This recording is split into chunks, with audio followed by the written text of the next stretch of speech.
어제를 통해 오늘을 돌아보고 내일을 그려보는 시간입니다. 인문학으로 여는 오늘의 전 김용민입니다.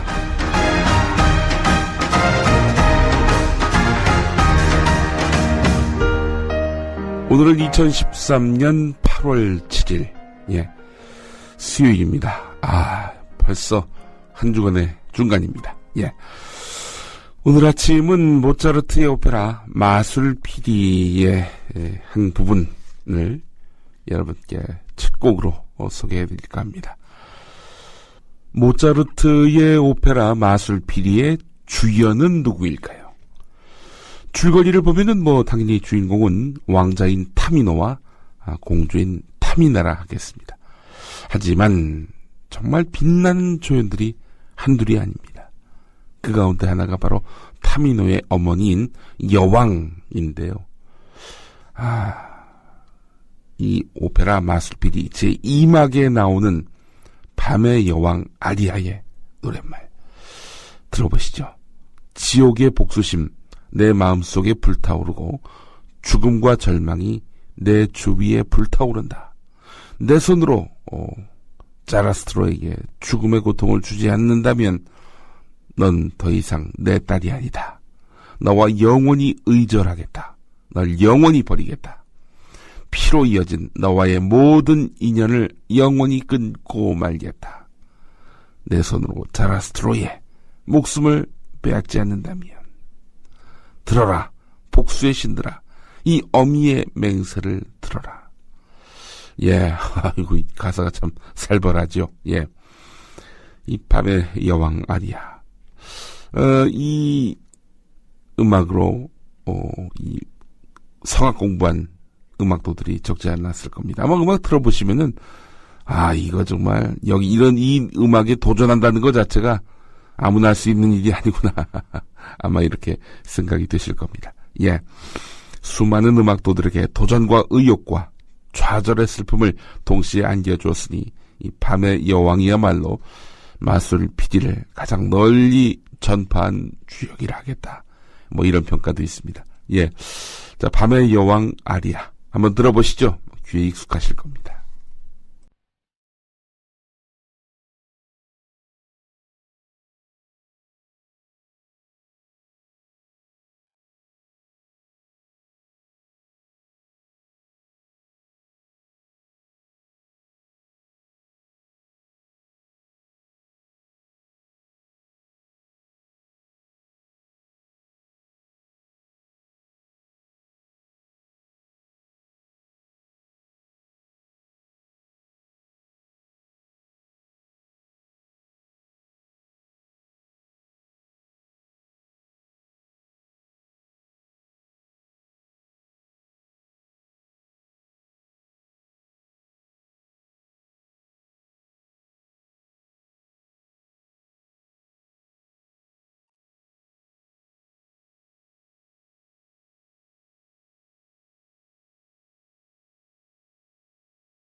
이 음악 처음 접하신 때가 언제십니까? 저는 어렸을 때였는데 한 가전제품 광고였던 것 같습니다. 키메라였나요? 약간 이 음악 부르는 거 보고 CF에서 대단하다. 잊혀지지 않는 음악이었습니다. 예. 그 CF, 짧게 나오는 그 순간에서 이 음악이 아주 각인이 될 수 있었으니 참, 이 음악의 힘이죠. 예, 밤의 여왕 아리아. 모차르트의 오페라 마술 PD 가운데서 함께 하셨습니다. 미군에 대한 어떠한 무력 공격도 격퇴하고 앞으로의 침략을 막기 위해서 필요한 모든 조치를 취할 수 있는 권한을 대통령에게 부여한다. 미국 하원은 1964년 8월 7일 사실상 북베트남에 대한 선전포고를 의미하는 통킹만 결의에 대해서 414대 0으로 만장일치로 지지를 보냈습니다. 상원도 이 결의안을 88대 2로 통과시켰습니다. 통킹만 결의, 이게 무엇일까? 베트남에 통킹만이라는 곳이 있었습니다.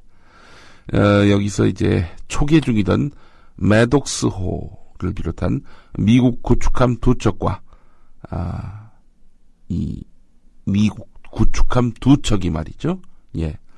베트남 어뢰정에 의해서 8월 2일과 4일 두 차례 공격을 받았다는 통킹만 사건을 빌미로 해서 이 결의안이 통과됐습니다. 당시 린든 존슨 대통령은 즉각 북베트남 해군 기지를 폭격하라는 명령을 내렸고요. 이듬해 2월에 베트남의 미 해병대를 상륙시키면서 미국과 베트남의 전면전이 시작됐습니다. 통킹만 사건이 결국 베트남 전쟁의 도화선이 됐다. 이렇게 봐도 무리는 아닙니다. 자, 그런데 이 통킹만 사건이 조작됐고 통킹만 결의안도 이 사건이 일어나기 수개월 전에 만들어졌다는 의혹이 뒤늦게 제기됐습니다. 뉴욕타임스가 1971년 미 국방부의 비밀 보고서인 펜타곤 페이퍼를 입수해서 베트남 전쟁의 막전 막후를 폭로했는데요. 자, 이 보고서에서는 1964년 2월부터 미국 정부가 북베트남을 정치 경제적으로 무너뜨리려고 시도했던 비밀 작전임이 드러났다는 겁니다. 보고서는 미국 정부가 통킹만 사건을 과장해서 베트남 전쟁의 개입 명분으로 이용했다는 점을 시사하고 있습니다. 이거 기가 막히지 않습니까? 베트남 전쟁의 도화선이 됐던 미국의 베트남전 개입의 어떤 도화선이 됐던 통킹만 사건이 미국 측에 의해서 조작됐을 수 있다. 정말 어마어마한 그런 파장을 불러일으켰습니다. 2005년에 또 하나의 비밀 보고서가 공개됩니다. 로버트 한 요크, 미국 국가안전국 NSA 많이 들어보셨죠? 요즘에 스노든 사건 있지 않습니까? 예. 스노든이 몸담았던 곳이 바로 NSA인데, 이 NSA의 역사연구원의 비밀 보고서를 보면은 통킹만 사건 때 NSA 감청 요원들의 정보 왜곡이 있었다는 사실이 드러난 겁니다. 당시 북베트남 당국의 무선통신 감청 내용을 분석한 이 보고서는 8월 4일 북베트남에 통킹만 공격이 없었음에도 NSA 요원들이 구축함이 공격받은 것이다, 이렇게 보고했다고 밝혔습니다. 정책 결정자들은 허위 보고에 근거해서 폭격 결정을 내렸다는 겁니다. 물론 통킹만 사건이 처음부터 조작된 것인지 아니면 베트남전 개입 명분을 찾으려던 미국 정부의 덫에 북베트남이 우발적으로 걸려든 것인지 명쾌하게 결론난 것은 아직 없습니다. 하지만 통킹만 결의, 이 수상하기 기짝이 없는 통킹만 결의로 미국의 베트남전 개입이 본격화됐고 5만 8천여 명의 미군이 사망했고 200만 명의 베트남 사람이 피해를 봤습니다. 통킹만 사건 발생 사흘 만에 전격 통과된 통킹만 결의는 잘못된 정보에 의한 잘못된 결정의 폐해를 보여준다, 이런 평가입니다. 통킹만 사건 하니까 또 우리나라에 어떤 사건이 또 떠오르죠. 천안함 사건. 물론 이게 우리 정부가 조작했다. 이런 근거는 없습니다. 또 북한의 그 폭침 그 가능성도 여전히 열려있고 가장 유력하다 하겠습니다. 그러나 정부의 보고서는 상당히 뭐랄까 신뢰성이 좀 떨어집니다. 뭔가 의혹이 심대하다 하겠습니다. 진상이 명확하게 가려지지 않는다면은 또 역사는 오늘을 사는 우리를 비웃을 수 있습니다. 통킹만 열의가 있었던 1964년 상황 함께 짚어봤습니다. 자, 또 통킹만 하면은 또 베트남전이 생각나고 베트남전 하면은 또 이 음악이 생각이 나죠. 김추자의 월남에서 돌아온 김상사. 이 음악 듣고 오겠습니다.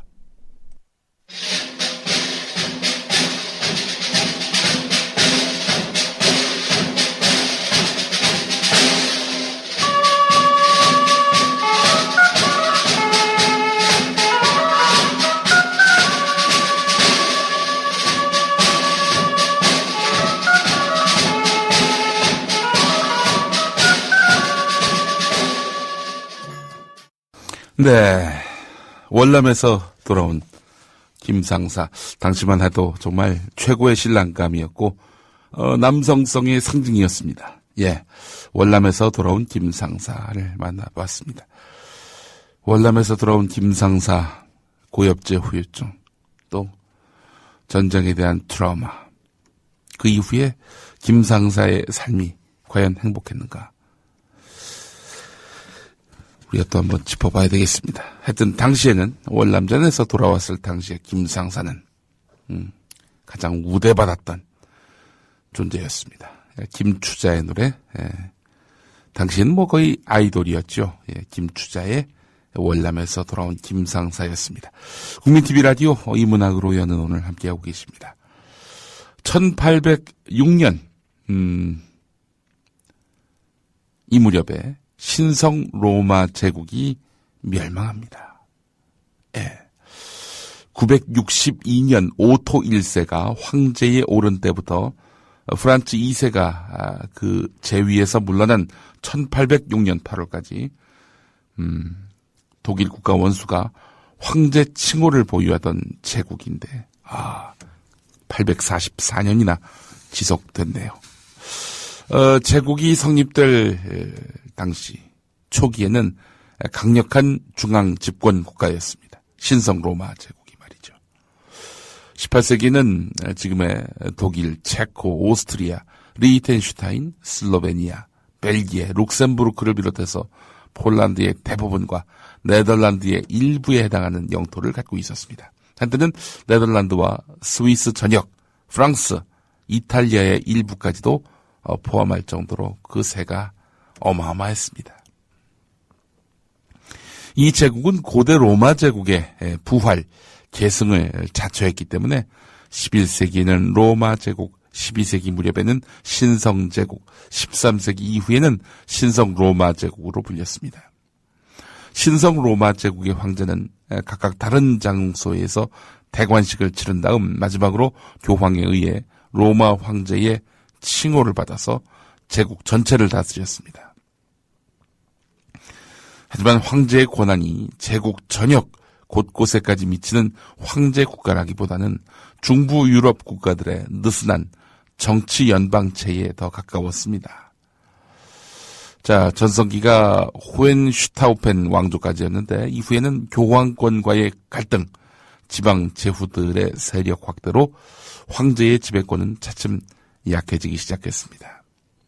1618년에서 1648년 독일을 무대로 가톨릭과 프로테스탄트, 그러니까 가톨릭과 개신교 사이에 벌어진 종교 전쟁인 30년 전쟁을 계기로 해서 중부 유럽 국가들의 4분 오열이 가속화되지요.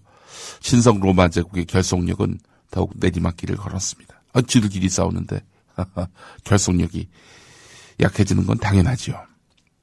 1648년 베스트팔렌 조약이 성립되고요. 이와 함께 30년간의 종교 전쟁은 끝났습니다. 하지만 이 조약으로 인해서 신성 로마 제국은 많은 영토를 프랑스와 스웨덴에 넘겨야 했습니다. 제후들의 제국 탈퇴가 줄을 잇고 프랑스 나폴레옹의 공격으로 제국을 더 이상 끌고 가기 어려워지니까 프란츠 2세는 1806년 8월 6일 결국 신성 로마 제국 해체를 선언하고 오스트리아 제국을 출범시킵니다. 자, 이 제국의 영멸 과정을 보게 되면은 지역과 또 민족은 달라도 여간 제국이 강력한 지도력 속에서 큰 집중적 힘을 발휘하는 1인 중심의 권력체를 유지하다가 결국에는 그 1인 권력체가 힘을 잃게 되면은 사분오열되고 그러면서 나뉘어진 그 권력을 놓고 서로 치고받고 싸우다가 결국 쇠퇴하게 되는 그 과정을 우리는 역사를 통해 많이 지켜보게 됩니다. 여기서 한 가지 주목되는 부분은 가톨릭과 프로테스탄트 사이의 30년 전쟁입니다. 이 30년 전쟁만이 아니죠. 가톨릭이 한쪽 당사자든 프로테스탄트가 한쪽 당사자든 이 종교 세력이 전쟁의 한 축으로서 이렇게 그야말로 사륙전의 주체가 된 사례는 예수가 이 세상을 떠난 이후에 지금까지 전쟁의 거의 대부분을 차지한다는 거 아십니까? 쉽게 얘기해서 종교가 없었으면은 전쟁은 거의 없었다 이런 얘기입니다. 참 이런 역설이 어디 있습니까? 평화를 강조하는 종교가 전쟁의 한 당사자가 됐다. 아우구스티누스가 의로운 전쟁은 있다라고 밝힌 이후서부터 빚어진 그야말로 참극입니다. 의로운 전쟁이 어디 있습니까? 인간성이 철저하게 파괴되고 사륙 그리고 가해 이것이 성과요 승리로 미화되는 이런 현실. 전쟁은 없어야 합니다. 정말 끔찍하기 짝이 없는 반전주의 세상이 와야 정말 이 전쟁은 사라지지 않겠는가 하는 생각을 또 해보게 되는데, 전쟁 반대에 대한 그런 확고한 인류의 결의가 있어도 전쟁은 또 생기고 또 생기기 마련이죠. 지금도 전 세계적으로 10여 개 이르는 전쟁이 이어지고 있다고 하는데, 하여간 이 종교가 평화의 사도가 되는 그 자리를 회복하는 그런 세상이 빨리 와야 되겠습니다. 종교인들끼리 자기들끼리 기득권 놓고 치고받고 싸우는 일도 참 흔한 일이긴 한데요. 1869년으로 가보겠습니다. 1869년 8월 6일 메이지 일본 왕의 명으로 일본 도교의 초혼사라는 사당이 창건됩니다. 초혼사. 여기가 바로 야스쿠니 신사입니다. 오늘은 야스쿠니 신사가 창건된 날입니다. 1868년 메이지 유신의 한거와는 구체제 세력들이 일으킨 내전. 이른바 보신전쟁이라고 하지요. 이 보신전쟁이 신정부 측의 승전으로 끝나니까 메이지 일본 왕은 대정봉환의 과정에서 전사한 사람들을 추모할 시설을 만들라는 명을 내립니다. 이에 따라서 도쿄 초혼사가 창건됐고요. 1879년 그 명칭을 야스쿠니 신사로 바꾸었습니다. 이후에 일제가 침략에 광분하면서 침략전쟁에서 사망해서 야스쿠니 신사에 합사되는 인원이 점차 늘어납니다. 야스쿠니 신사의 위패 명부를 보면은 일제 침략 역사를 일목요연하게 알 수 있을 정도입니다. 나쁜 짓 한 놈들이 다 거기 들어가 있다는 얘기입니다. 윤요호 사건 같은 우리나라에 대한 침략은 물론이고 우서 사건 같은 대만 침략, 청일전쟁, 진안 사건, 나카무라 대위 사건, 만주사변, 중일전쟁, 이런 중국에 대한 침략 과정에서 사망한 사람들을 순국자라고 해서 이 야스쿠니 신사에 합사하고 있다는 겁니다. 합사. 같이 이제 안치한다는 거죠. 예. 특히 대만 침략은 대만 토벌, 중일전쟁은 진화사변, 태평양전쟁은 대동아전쟁이라는 용어를 사용하고 있어서 역사 인식에 중대한 문제점을 드러내기도 합니다. 침략자들의 무덤, 야스쿠니 신사에 대해서는 이미 오래전부터 일본 내부에서 저항의 움직임이 있을 정도입니다. 아니 전범을 거기다 넣으면은 게다가 또 그 전범을 모아놓은 곳에 가서 일본의 요인들이 가서 고개를 숙이고 참배한다. 이건 말이 안 되는 거죠. 그래서 일본의 조치대 학생들은 참배를 거부하는 그런 행동도 벌였습니다. 역사에 대해 뭔가를 하는 거죠. 그렇습니다. 야스쿠니 신사에 참배하는 거. 아니 지들이 그렇게 한다는데 뭐 이렇게 신경을 써? 라고 할 수 없는 일은 뭐냐면요. 저들이 참배한다 하면 전범들을 순국자로 여긴다는 것이고 전범들의 행동이 정당했다는 겁니다. 전범들의 행동이 뭡니까? 이웃나라, 특히 우리나라를 침략을 해서 어처구니 없는 식민 지배와 함께 우리 민족을 도탄에 빠뜨렸던 그 중범죄 아닙니까? 역사적 범죄를 용인하는 것입니다. 또 그것을 추앙하는 것입니다. 야스쿠니 신사 참배에 대해서 우리가 강력하게 대응하고 문제 삼는 거, 이건 너무나 당연한 일입니다. 오늘 아침 그 신문을 보니까 우길 승천기를 승인하겠다는 일제가 아니라 일본 정부의 움직임이 이렇게 기사화됐습니다. 우길 승천기가 또 뭡니까? 일제가 침략의 깃발로 사용했던 거 아닙니까? 그 역사를 용인하겠다. 여러분들, 우리가 이제 이 역사에 대해서 눈을 부릅뜨고 직시하지 않으면 언제 어떻게 일본이 변할지 모릅니다. 정말 예의주시를 해야 될 그런 오늘이 아닐까 싶습니다. 결국 자민당 정권이 참의원, 중의원 다 휩쓸면서 벌어진 참극이죠. 우리나라의 외교 차관은 자민당의 압승을 기원하기도 했습니다. 이 도대체 정신머리가 박힌 외교 차관입니까? 하긴 아버지가 친일 군인이었던 대통령의 정권 요직에 오른 사람답다는 생각도 듭니다만은 우리가 친일, 일제 침략 역사를 용인하고 동조하고 혹은 묵인하는 순간 우리는 이미 역사로부터 비웃음을 사게 될 것입니다. 그렇지 않겠습니까? 곧 8월 15일이 다가옵니다.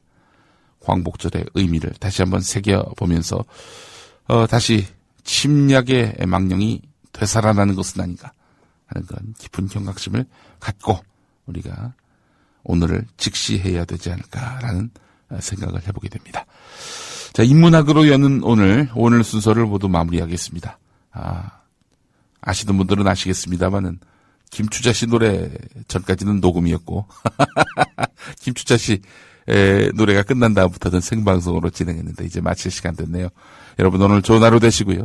날씨가 정말 아주 변덕스럽습니다. 이런 날씨에 또 기죽지 마시고 힘차게 옹비하시는 하루 되시기 바랍니다. 김용민이었습니다. 여러분 고맙습니다.